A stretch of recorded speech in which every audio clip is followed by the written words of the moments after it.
Cinema കണ്ടായിരുന്നോ? അപ്പൊ അത് നമ്മളൊരു സൈക്കോളജിക്കൽ ത്രില്ലറായിട്ടാണ് അത് ചെയ്തിരിക്കുന്നത്. അതൊരു ഫസ്റ്റ് ഓഫ് ഇറ്റ്സ് കൈൻഡ് ആണ്. അതിനകത്തൊരു സയന്റിഫിക് എലിമെന്റ് ഉണ്ട്, ഒരു പാരലൽ ഇൻവെസ്റ്റിഗേഷൻ ഉണ്ട്. അതിൻ്റെ കൂടെ തന്നെ ഒരു തിയേറ്ററിക്കൽ എക്സ്പീരിയൻസ് പ്രോമിസ് ചെയ്യാൻ പറ്റുന്ന ഒരു സിനിമയായിട്ടാണ് നമ്മളത് ചെയ്തിരിക്കുന്നത്. അപ്പോൾ അത് കൂടുതൽ ആളുകളിലേക്ക് നമുക്ക് പ്രസന്റ് ചെയ്യുക. അതിൻ്റെ ഒരു ടാർഗറ്റഡ് ഓഡിയൻസ് എന്ന് പറയുന്നത് ഒരു മോഡേൺ സിനിമകൾ ഇഷ്ടപ്പെടുന്ന, പുതുമ ഇഷ്ടപ്പെടുന്ന നമ്മുടെ മലയാളി സിനിമ പ്രേക്ഷകർക്ക് ഭയങ്കര അക്സെപ്റ്റിംഗ് ആവുന്ന ഒരു സിനിമയാണ്.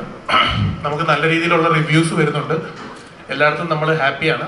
അപ്പം അത് കൂടുതൽ ഒരു അവയർനെസ് കൊടുക്കുക, ആളുകൾ തിയേറ്ററിൽ വരിക, ഒരു 4K അറ്റ്മോസ് ഓഡിറ്റോറിയത്തിൽ അത് എക്സ്പീരിയൻസ് ചെയ്യാൻ പറ്റിയാൽ നമ്മൾ ഉദ്ദേശിക്കുന്ന ഒരു സാറ്റിസ്ഫാക്ഷനോടെ സിനിമ കണ്ടിറങ്ങാൻ പറ്റും. അപ്പോൾ ആ ഒരു രീതിയിലാണ് ഞങ്ങൾ സിനിമ സെറ്റ് ചെയ്തിരിക്കുന്നത്. അത് ഇഷ്ടപ്പെടുന്നുണ്ടെന്ന് അറിയുന്നതിൽ സന്തോഷം. അത് മാക്സിമം അവയർനെസ് കൊടുക്കാൻ നിങ്ങളുടെ എല്ലാവരുടെയും സഹകരണം നമുക്ക് ആവശ്യമുണ്ട്. Thank you.